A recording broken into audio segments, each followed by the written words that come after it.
I'm here in Miami, Florida, and I got something I'd like to talk to you about.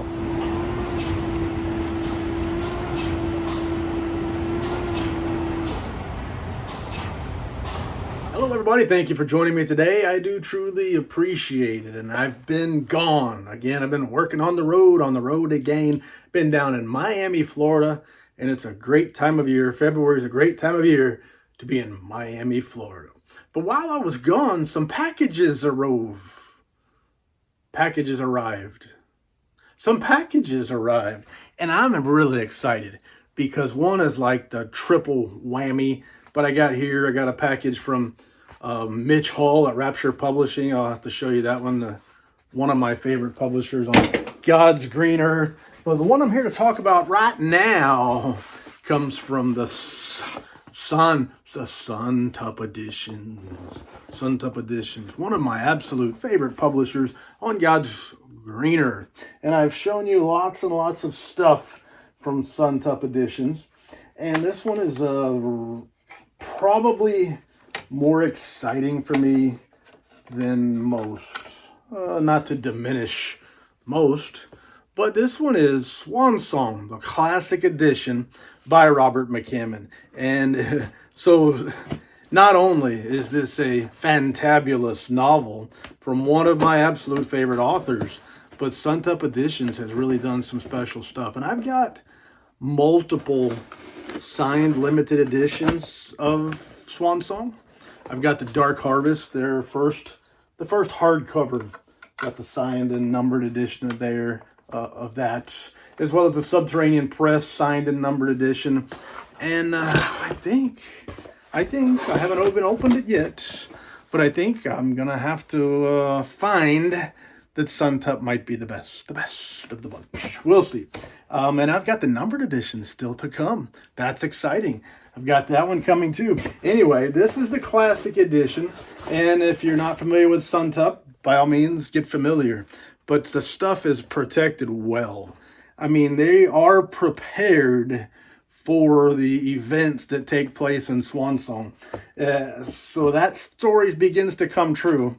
Suntup's packaging will still endure. You see this thick armor foam on top that covers the book, and it's got the cutout form-fitted foam protecting it all around in an oversized box. And this box actually did take a bump. It took a bump right there, but it's a Suntup book, and I don't worry when the boxes take a bump and it's a Suntup book. When we set it down for uno momento, I've been in Miami, so I've learned my Spanish this week. One of the cool things about Suntup Editions is these book Pacific, if you could be more specific, bookmarks. And they don't all come with two, but this one does.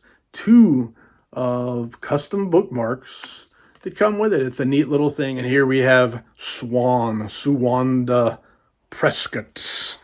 I guess the titular character, if you will. And then here we have, I think that would be Roland. I think that's Roland there. It's been a while since I read the book. Roland, one of the villains in the book, if you will, as you can see the effects of nuclear war on that character. And just some wonderful things. And we see artwork from the illustrator of the book, Ed Binkley. So some fabulous stuff here. And let's open up this package and see what the book herself looks like. I'm really looking forward to this. Big, fat Joker. Swan Song is a big book. Something in the neighborhood of 1,000 pages. Don't quote me. I don't know. It's a lot of pages in Swan Song. And so a quality limited edition is going to be heavy from Suntup Editions. I can only imagine what the numbered edition will look like. Maybe it won't be much bigger than this. I don't know. I think Paul Suntup at Suntup Editions has kind of decided to use on these mini page editions a thinner paper. So it may not be the fat, thick paper that you would often get on their fine products. But with the thick paper means thicker book. And we saw things like a Magica. I mean, the book is so big, huge book. I think he's decided it's better to try to keep the book at a more manageable size. And I do strongly agree. So this just on my shelf, that's what it's going to look like. And for those of you who like to put your books on the shelf the wrong way, Suntup has got you hooked up. That slipcase just looks so sweet. So let me take this shrink wrap off, because I don't like to leave my books in the shrink wrap. There's a lot of reasons why someone might do that, but one of the things that I've noticed is people tend to worry when they take a very sharp blade to their fine, precious quality products. And this is a very, very sharp blade, but I never worry because I have a technique. I have a technique that always works. And the technique is you cut the plastic, do not cut the book. Always works. So let me get that off, take that out, and show you the splendid glory of Swan Song. Man, oh man. I love the way the title, the author, and the publisher are sideways. On a book that thick, you can fit some stuff on there, and it looks so cool. Occasionally, it works out, so that can happen on novels, and when it does, I really like the looks of the typeset going across the spine like that. But that is the book. Let's show you. First, we'll go with the slipcase itself. Suntup Editions, they're classic and they're artist editions. The difference is classic editions are signed by the author. Artist editions are not. And for a long time, Suntup always had the artist, their lowest tier, which is high quality stuff. Their lowest tier was always an artist edition. It would be signed by the artist, the illustrator. And at some point, I think Paul got the message that people prefer their books signed by the author. And so he started taking steps, a little by little, of getting the living authors to sign this lowest tier, which is high quality stuff and also not even cheap. This book costs $215. But it's well worth the money because it's great stuff. Started to get the authors to sign this tier, and instead of calling it the artist edition, called it the classic edition. So you still may have artist editions for books that are published where the author is deceased. And then you'll have classic editions for books where the author is still alive and the author will sign the book. But here is the slipcase. One of the things that comes with their books is quality slipcases. Even on their lowest tier, you can see the way it's designed to protect the edges of the material that's wrapped in. A cloth-covered slipcase is good all the way around. It's stout, it's heavy. Not heavy, but it's strongly built. And there on the spine of the slipcase, it does look so good with that foil stamping on the spine. Swan Song, it just looks good. And many of you will see something like that sitting on your shelf. Not me. I like to put my books on the shelf the right way. But next I want to show you the book itself. And there, the wraparound artwork from Ed Binkley wraps all the way around. There's no title, nothing on the front of the book. And that's cool. It's all on the spine there. And that's cool. So let me take this dust jacket off and stretch it out so you can see what she looks like in her fully developed splendid glory. So there is our titular character, Suwanda. So you can see how that works. Suwanda press card, Swan. And just a great character for a great book. And then let me set this right here and show you the book. One of the great things about Suntup Editions, the quality cloth-covered binding, that foil stamping on the front there. And then, wow, look at the spine. Again, man, it looks so good. It looks so good. Like all of their artist editions. You could put this thing on the shelf just like this, and you would have something that looks sweet. People would say, wow, that looks good. A shelf full of books like this would look so nice. But I'm not going to shelve it without that wonderful dust jacket. I mentioned the classic editions are signed by the author. And I think I'll show you that first. And one thing to note, people will occasionally get panicked. They open up their expensive book to the front, and they're looking for that signature page, and it's missing. And they think, dang, they messed up. They sent me one without a signature page. Well, usually, when it comes to Suntup Editions, it's not there. You look in the front, it's not there. They're usually in the back with Suntup Editions. And some other publishers do the same thing. But here it is. Our signature page is in the back. It is signed by Robert McCammon. See that? Beautiful. Signed by Ed Binkley. It is limited to 850 copies and is signed by the author and artist. So this classic edition, each edition may have a different print run. They're not all the same. This one's 850. They're not individually numbered. But the text type is Albertan, designed by Jim Rimmer, originally cut and cast as a new metal type by Rimmer himself. Albertan was later developed and expanded into multi-weight open type digital font Canada type. Get all that? But it is printed offset on Cougar natural paper, and we'll show you what that looks like. But here's our colored in papers. And that's, you got to see can you see the texture on there? It's good stuff. Good stuff, the classic edition. I love the classic edition books. And it is a true value and good stuff. Just kind of show you as we go through here what we got as it goes. But let me show you this Cougar natural paper. It is thinner than many of the Suntup editions, but it feels good. It feels like quality paper. It doesn't feel like a trade edition book. It still feels like quality paper. It's just thinner, so the book is not too big of a jalopy to work with. And I'll go through here and show you these Ed Binkley interior illustrations. And that's another great thing about Suntup Editions is this classic / artist edition. It is the complete package. It's the Big Lebowski, if you will. It's the whole shebang. You get it all. You get a slipcase. You get a beautiful artwork on the dust jacket. You get signed editions. You get that kind of stuff. It is limited. And you get interior illustrations. And so I'm going to try to find these without missing a thing. But I'll warn you, sometimes in illustrated books, those interior illustrations kind of tell a part of the story. So be forewarned. And I'm hoping I'm not missing any.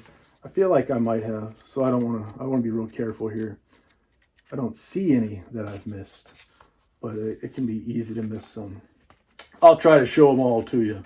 And I can't remember exactly how many there are in here, but I'll try to catch everyone. And so far we're seeing different characters from the book in different situations. Here we go. Here's another one. Just great stuff. And if you've read this book, every one of these pictures rings a bell, tells the story. So far we haven't hit the spoilers, but again, pictures may be spoilers, so be forewarned. There's always a possibility.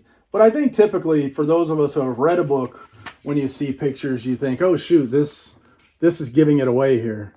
But folks who have not read the book have no idea the context of the illustration. So I think perhaps the spoilers are the spoiler warnings, a little bit premature. But as you begin reading, some of the stuff may ring true. But some great artwork. How many is that so far? 4, 5? There are so many different pictures in here. And they're great. They are all great, wonderful, terrific pictures. Ed Binkley looks like has knocked it out of the park with this one. Suntup Editions has knocked it out of the park with this one. They've done Robert McCammon right. And there is Swan there. They've done Robert McCammon right. They've done Swan Song right. And I'm ecstatic, completely happy and pleased with this classic edition book right here. I honestly think right now, this is my favorite edition of this book that I have. And that would include the limited edition version of from Dark Harvest, the original hardcover, the Subterranean Press limited edition version, and then other various forms, soft covers, and different copies that I may have. But those would be the big three signed limited edition hardcover versions of this book. I think Suntup's classic edition is the best. And there is Black Frankenstein. That's Josh Hutchins there. And Josh is as I started reading this book, quite frankly, in the beginning of this story, it's a long book, but I started the book, and for a minute there, I thought I might not finish this one. I might not like this, as we're starting to get to know the characters. And many people have compared this to The Stand. And I think the biggest stark difference for me between this book and The Stand is the reading experience itself. When I read The Stand back in 92 or 3 or something like that, I don't remember, I was in high school, it hooked me from the beginning. Instantly, I was in, and I felt like the book slowly started to come apart. And by the end, I felt like it wasn't as good by the end as it was in the beginning. It started off up here, and it's, for my taste now, it slowly started to drift, to lower, to come apart on me. Swan Song was quite the opposite. As we were getting to know these characters, I started thinking at first, I don't know why I should care. But it was Josh Hutchins, Black Frankenstein, the aged, worn out, beat up professional wrestler. And I'm a big professional wrestling fan. It was Josh Hutchins. Black Frankenstein was his wrestling name. He's the one that got me in. It got me hooked. That I say, okay, here's something I can hang on to. And I grabbed on and I hung on for dear life, just like Swan did, kind of. But Swan Song, it's probably one of the most popular and one of the best post-apocalyptic books out there. And I'm a big fan of post-apocalyptic stories. I don't know why, it sounds a little bit cryptic, liking to read books like that, but I've always enjoyed them in movies too. I don't want this world to come to an end or any bad things to happen to anybody, but I've always enjoyed the stories. Some of my favorite stories are post-apocalyptic, and Swan Song would be there. One of my favorite stories and post-apocalyptic. But it is a fantastic story. It's fantastic as in it's great, but it's fantastic as in it's not believable. It's not real. It's horror, and it is, science fiction and fantasy kind of mixed in there, I guess. I don't want to spoil anything, so I won't. But in the beginning, you've got people in their little spots in life doing their things. Some of these characters, like Josh Hutchins, he's an aged professional wrestler. He's on the his downside of his career. He never really was the top guy. He didn't make a lot of money, and he's just kind of getting by now, waiting. It's coming to an end. So that future doesn't look too great for Josh. And then it happened. And then you have other characters, some other great characters. Sister Creep, she's a homeless lady living in an alleyway, and she's got mental problems. And you think, what good is this character as I was reading it? But she really surprises you. She really comes through and becomes a very important, one of the good guys, a beloved character. Then, of course, you have Swan the Prescott, Swan, and she's a girl who has ability, a special girl that has ability, and she's living in a terrible home life, and then it happens. And then you got other characters, and we I don't want to go into too much of it, but we have a family that's going into this massive mountain cavernous cave, and they've got timeshares and an end of time bunker.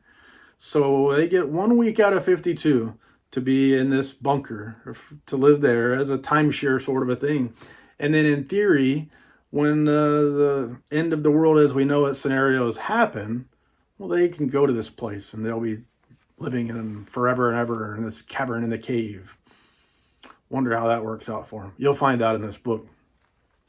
And anyway, the characters in this family, one of them becomes a very important character there, Roland Croninger, and then Colonel Macklin is another one that you meet in this cavern. He's sort of the planner, the mind behind the survivalist aspect of it. Not really the businessman, but he's responsible for making sure this people are going to survive and the thing's going to go on. And he's exposed early on. But these are our main basic characters. And then you have this other guy, Doyle Holland, the man with the scarlet eye. I'm reading the note right here. The man with the scarlet eye. And he's kind of like our devil character. He pops in and out, and he's a part of the story, though not a major part of the story. He's a part of the story throughout a lot of it, and then he becomes a big deal.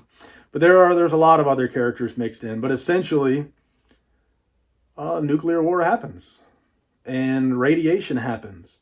Lots of people die. But in this book, radiation modifies you. Not like what could we think? You get sick, your teeth fall out, your hair falls out, you die from leukemia, or you die from more acute symptoms. And this one, people start to physically change into something else. And I'm not going to get into all that stuff, but it does a very good job of people start out very gray before the thing happens, before the war, before the nuclear war. People start out very gray, and then it really helps to divide the difference between the good guys, or the good people, guys and girls, and the bad guys, the bad people. That's one thing that Robert McCammon, I think, has always been very, very good at. Beginning to clearly define who is good and who is bad. And he seems to follow the rules of the behavior of good people. Good people, they don't hurt people. They don't take their stuff. They have trouble walking away from somebody in need and things like that. And then, of course, the bad people, they hurt people. They take their stuff. They're the ones that step on you when you're in need. And so those roles become clearly defined in this book. And like I said, it becomes the fantastical. So it's not realistic. And I mean, you'll see. You read the book. It's not like A Last Babylon, where some people might get sick or might not be having babies for a while or things like that. They'll get radiation poisoning. Here, people transform into something else. So it's different. And there are other characters. Even a little bit of a religious aspect comes into play here. Supernatural characters in this book as well.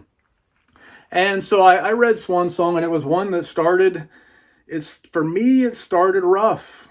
I wasn't about to quit it, but I was thinking this Robert McCammon guy, if this is his most popular book, he might not be all he's cracked up to be, because it was the first Robert McCammon book I had ever read. But relatively soon, it started to pick up. I started to get into it, and then I couldn't wait to find out how it goes. And it's a long book, so it took a little bit of time to find out how it goes. But here's one thing I know. Robert McCammon sticks the finish. If you talk about Stephen King and The Stand and stuff like that, the biggest knock that I've had with Stephen King is his books seem to unravel and end. And I'm left saying, man, that was a heck of a ride, and I feel let down at the end on the way the books end. Not necessarily, I'm not saying that he has a happy ending and Stephen King has a sad ending.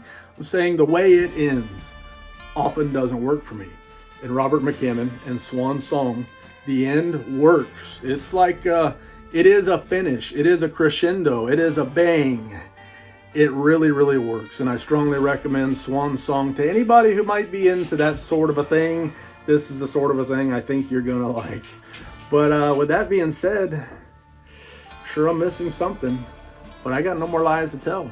So thank you for your time. I do truly appreciate it. And say la vie, baby. Dude.